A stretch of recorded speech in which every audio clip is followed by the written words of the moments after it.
अस्सलामुअलैकुम guys, welcome back to my YouTube channel. आज हम बात करने जा रहे हैं ड्रामा सीरीज फासिक की नेक्स्ट आने वाली एपिसोड में। क्या आप उमैर के सामने जो असलियत आई है, इस असलियत से क्या अनीका को हमेशा के लिए वो तलाक दे देगा, छोड़ देगा? मुकम्मल डिटेल के साथ रिव्यू आप लोगों के साथ शेयर करेंगे। जल्दी से हमारे चैनल को सब्सक्राइब कर दें और साथ में लगे बेल आइकन बटन को लास्ट में प्रेस कर दें ताकि नई से नई आने वाली वीडियो की नोटिफिकेशन आप लोगों को आसानी से मिल सके। अनीका हर सूरत में फातिमा को हर किसी की नज़रों में गिराना चाहती है और वो फातिमा को इतनी ज़्यादा तकलीफ देना चाहती है और वो अपने मन को इतना ज़्यादा ठंडा करना चाहती है कि फातिमा हर वक्त शोर मचाती रहे, चीखती रहे। फातिमा बहर पौधों को पानी दे रही होती है, अनीका लान में मोबाइल के साथ गेम खेल रही होती है, किसी को मैसेज कर रही होती है। तो वहाँ पर जो अनीका के जहन में एक सोच आती है, शैतानी सोच आती है कि फातिमा को यहाँ पर गिराया जाए, इसके बच्चे को ज़ाया किया जाए ताकि ये हमेशा के लिए सबकी नज़रों में गिर जाए। तो वहाँ पर फातिमा अनीका की तरफ बढ़ती है तो अनीका उसके सामने पाँव रख देती है। जैसे उसके सामने पाँव रखती है तो फातिमा ज़मीन पे गिर जाती है, उसको चोट लग जाती है। तो वहाँ पर उसे दर्द होना शुरू हो जाता है, चीखें मारना शुरू कर देती है। तो अनीका बड़े स्टाइल के साथ फातिमा की तरफ देखती है और उससे पूछती है, फातिमा क्या हुआ, इतना शोर क्यों मचा रही है, कहीं ज़्यादा आपको चोट तो नहीं लगी? तो फातिमा उसको कोई भी जवाब नहीं देती और उसे कहती है कि मुझे बहुत ज़्यादा दर्द हो रही है। तो अनीका वहाँ से चली जाती है और मुतमिन होकर जाती है कि भाई जो मैंने काम करना था वो मेरा काम पूरा हो चुका है। दरवाजे पे जो होती है सुल्ताना बेगम ये सब कुछ देख रही होती है, उसे सब कुछ पता चल चुका होता है। वो भागकर फातिमा के पास आती है, फातिमा को उठाने की कोशिश करती है और शोर मचाना शुरू कर देती है नसीन बेगम को बुलाने की। उमैर भागकर इसके पास आते हैं क्योंकि वो अंदर मौजूद होते हैं, उनको तो कुछ भी नहीं पता कि बहर हो क्या रहा है। तो वो जैसे शोर सुनते हैं तो भागकर आते हैं फातिमा के पास और फातिमा को उठाते हैं और फातिमा को हॉस्पिटल में लेकर चले जाते हैं क्योंकि फातिमा की उस वक़्त जो होती है तबीयत काफ़ी ज़्यादा ख़राब हो चुकी होती है, दर्द बहुत ज़्यादा हो चुका होता है और उससे देर काफ़ी ज़्यादा हो चुकी होती है। तो उसे हॉस्पिटल में लेकर जाते हैं। सुल्ताना बेगम इस बात से काफ़ी ज़्यादा गुस्से में होती है, उसको हर चीज़ का पता होता है कि जो मेरी बेटी है इसने सब कुछ किया है। दूसरे दिन सैमा बेगम और मुतहर जल्दी जल्दी आ जाते हैं फातिमा को लेने के लिए क्योंकि अनीका ने जिस दिन से मुतहर को ये सब कुछ बताया है कि यहाँ पर जो फातिमा रह रही है किसी और वजह से रह रही है, तो मुतहर से पूरी रात बड़ी मुश्किल से सब्र होता है और फ़ौरन वो पहुँच जाता है। और सैमा बेगम को भी अनीका अपनी तरफ भड़का रही होती है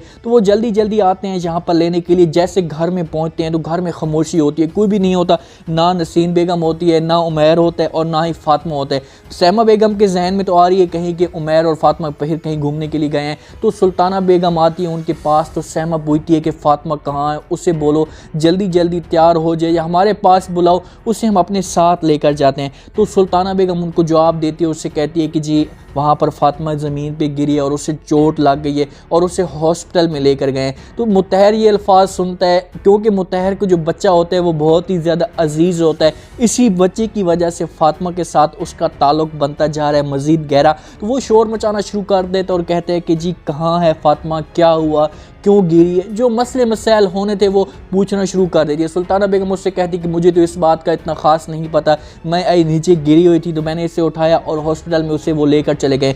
मुतहर और सैमा बेगम वहाँ से चले जाते हैं परेशान होकर हॉस्पिटल में, वो हॉस्पिटल को उनको बता भी देती है। तो अनीका ये बातें सुन रही होती है और अनीके के चेहरे का जो तासुरात होते हैं वो बता रहे होते हैं कि ये सब कुछ जो है अनीका ने किया है। तो सुल्ताना बेगम भागकर उसके पास जाती है, उससे कहती है कि बेटा ये सब कुछ क्या मजाक था, तुमने ऐसी गिरी हुई हरकत नहीं करनी चाहिए थी। अनीका उसके सामने जो अल्फाज होते हैं वो साफ इनकार कर देती है, उससे कहती है कि माँ जी ऐसा मैंने कुछ भी नहीं किया, मैं ऐसा क्यों करूँगी, फातिमा के साथ इतनी मेरी बड़ी दुश्मनी तो नहीं थी। मैं सैमा बेगम और मुतहर पहुँच जाते हैं हॉस्पिटल में। नसीन और उमैर काफ़ी ज़्यादा परेशान खड़े होते हैं। सैमा बेगम जैसे उनके पास पहुँचती है तो शोर मचाना शुरू कर देती है, नसीन बेगम अगर हम आप लोगों के घर में ना आते तो आप हमें कुछ भी ना बताते, आप तो अपनी मनमानियाँ कर रहे थे और मुझे पहले भी पता था कि फातिमा कोई ना कोई नया बहुत ही बड़ा चंद चढ़ाएगी जिसमें जो हमारा नाम है मिट्टी में मिला देगी, कोई ना कोई हरकत वो ज़रूर करेगी। क्योंकि सैमा बेगम के दिल में जो बात होती है वो ये है कि ये सब कुछ जो है फातिमा ने खुद ही किया है, बेचिन्नत होकर अगर वहाँ पर मौजूद होती तो हम इसका ख्याल करते, इसको इतनी ज़्यादा तकलीफ़ ना देते,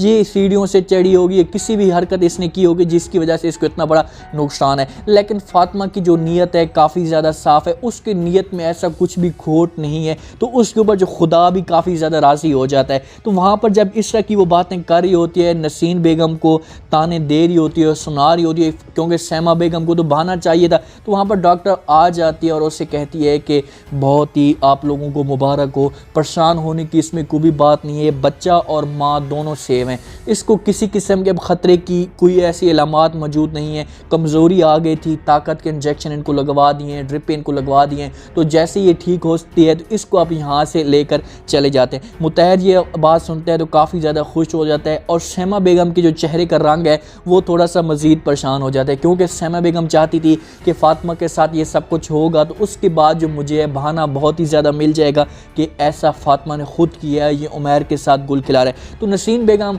उमैर को कहती कि बेटा तुम ऐसा करो कि तुम घर चले जाओ, अब मुतहर भी इस जगह पर मौजूद है, तुम ऐसा करो कि वहाँ पर सुल्ताना बेगम बहुत ज़्यादा परेशान होगी आपकी चाची, और उससे जाकर बता दो। उमैर अपनी माँ की बात मान लेता है और वहाँ से निकल पड़ता है। जैसे ही घर में दाखिल होता है तो वहाँ पर जाता है, सुल्ताना बेगम अनीका को समझा रही होती है और उससे कहती है कि बेटा तुमने ऐसी हरकत नहीं करनी चाहिए थी, अगर फ़ातिमा यहाँ से फ़ातिमा के बेटे को कुछ हो जाता है और फ़ातिमा को कुछ हो जाता है तो वो सारा इल्ज़ाम आपके ऊपर ही लगाएंगे। अनीका को इस बात का बिल्कुल भी डर नहीं होता, मोबाइल के ऊपर लगी होती है और अपनी माँ को जवाब देती है, उससे कहती कि माँ जी कुछ भी नहीं होता, अगर मैंने उसे गिरा भी दिया है, जो मेरे मन था वो ठंडा हो गया, मैं यही तो चाहती थी कि इसके साथ यही हो। तो सुल्ताना बेगम उसके जो चेहरे का रवैया होता है वो देख कर चीख उठती है, उससे कहती कि बेटा मैं आपको इतना सब कुछ समझा रही हूँ, इतना आपको सब कुछ बता रही हूँ, लेकिन आपको कुछ फ़र्क भी नहीं पड़ता, क्योंकि अनीका के जो जहन में था कि बच्चा इसका ज़ाया होगा, इसको नुकसान होगा, तो उसके बाद जो मुतहर के जो दिल में इसकी जो नफ़रत है मज़ीद बढ़ जाएगी। लेकिन वहाँ पर फ़ातिमा के ऊपर खुदा राज़ी हो जाता है। सुल्ताना बेगम जैसे दरवाजे की तरफ देखती है तो उधर जी उमैर ये सब कुछ सारी बातें सुन लेते हैं। सुल्ताना बेगम उमैर की तरफ बढ़ती है, उससे कहती कि बेटा तुम यहाँ, क्योंकि उसका जो चेहरे का सुल्ताना बेगम ने सुनना ही था, क्योंकि वो तो नहीं चाहती थी कि किसी भी सूरत में ये सारी असलियत पूरे घर में आ जाए, वो अपनी बेटी की हर सूरत में जान बचाना चाहती है और हो सकता है कि इसी वजह से इसकी जो बेटी की जान है बची हुई है। तो वहाँ पर सुल्ताना बेगम के ज़बान फिसलना शुरू कर देती है, उसे कहती कि बेटा तुम यहाँ पर अचानक कैसे आ गए। तो अनीका मोबाइल से हट कर उमैर की तरफ देखती है तो उसका भी जो चेहरे का रंग होता है वो भी काफ़ी ज़्यादा परेशान हो जाता है। अब यहाँ पर जो उमैर है अनीका की तरफ बढ़ने की कोशिश करेगा और यहाँ पर हो सकता है कि उमैर अनीका को थप्पड़ भी रसीद कर दे, और उसको ऐसा करना भी चाहिए। मैं तो कहता हूँ कि इसको हमेशा के लिए यहाँ से तलाक दे दे, उससे कहे कि भाई तुमने जो काम किया है इस काम से पूरे घर को तुमने बर्बाद कर दिया, या पूरे घर को जो तुमने सबकी नज़रों में गिरा दिया, तो इसी वजह से तुम मेरे लिए हमेशा के लिए मर चुकी हो। सुल्ताना बेगम इसको समझाने की कोशिश तो करेगी। उमैर के ऊपर अब सारी गेम आ चुकी है कि उमैर जाकर अब क्या करता है। अगर उमैर जाकर अपनी माँ को और सबको असलियत बताता है तो फिर तो फ़ातिमा की वैल्यू है वो बन जाएगी, गिरेगी नहीं। अगर वो इस बात को यहाँ पर छुपाता है और नहीं बताता तो इस तरीके से मुतहर की नज़रों में फ़ातिमा की जो वैल्यू वो ख़त्म हो जाएगी, और सैमा बेगम हर सूरत में इनको ताने देती रहेगी कि ये सब कुछ जो है फ़ातिमा की वजह से हुआ है। मेरे ख़्याल में मुतहर उमैर को हो सकता है कि अनीका किसी भी सूरत में ब्लैकमेल करने की कोशिश करे, या कोई उसके पास सबूत हो कि अगर तुमने बताने की कोशिश की तो यहाँ पर फ़ातिमा का घर बर्बाद हो सकता है। तो इसी के फ़ातिमा के घर को बचाने के लिए उमैर इस बात को हमेशा के लिए अपने अंदर जज़ब कर ले, इसको बताने की कोशिश ना करे। तो उम्मीद है आज का ये रिव्यू, आज का ये प्रोमो आप लोगों को पसंद आया होगा। आपने कमेंट सेक्शन में अपनी लाजमी देनी और बताना है कि क्या फ़ातिमा का जो बच्चा है बच गया। अब उमैर अनीका के साथ क्या रवैया करना चाहिए, क्या उमैर अनीका को तलाक दे दे, उससे जान छुड़वा ले, क्योंकि अनीका को भी तो सबक मिलना चाहिए। अनीका जो काम करती जा रही है, हर काम में फ़ातिमा को तकलीफ़ तो वो देती जा रही है, लेकिन उसका जो मकसद है वो पूरा किसी भी सूरत में नहीं होता। तो कमेंट सेक्शन में अपनी राय लाजमी दें, चैनल को लाइक सब्सक्राइब लाजमी कर दें, अपना ख़ास ख्याल करें, दुआ में याद रखें। मुझे दीजिए इजाज़त।